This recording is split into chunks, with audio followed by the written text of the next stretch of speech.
महाराष्ट्र शासन हे आता स्वतःला केंद्र शासन समजायला लागले अशी असणारी परिस्थिती आहे। सुरक्षा बिल त्यांनी जे आणलेलं आहे, सुरक्षा bill prevention of detention act जो आहे UAPA आपण ज्याला म्हणतो, त्याची डुप्लिकेट कॉपी आहे असं मी त्या ठिकाणी मानतोय।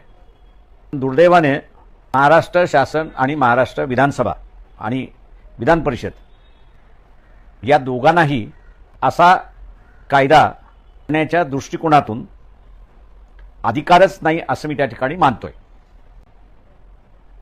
महाराष्ट्र शासन हे आता स्वतःला केंद्र शासन समजायला लागले अशी असणारी परिस्थिती आहे। सुरक्षा बिल त्यांनी जे आणलेलं आहे, सुरक्षा bill prevention of detention act जो आहे UAPA आपण ज्याला म्हणतो, त्याची डुप्लिकेट कॉपी आहे असं मी त्या ठिकाणी मानतोय। दुर्दैवाने महाराष्ट्र शासन आणि महाराष्ट्र विधानसभा आणि विधान परिषद या दोघांनाही असा कायदा करण्याच्या दृष्टिकोनातून अधिकारच नाही असं मी त्या ठिकाणी मानतोय।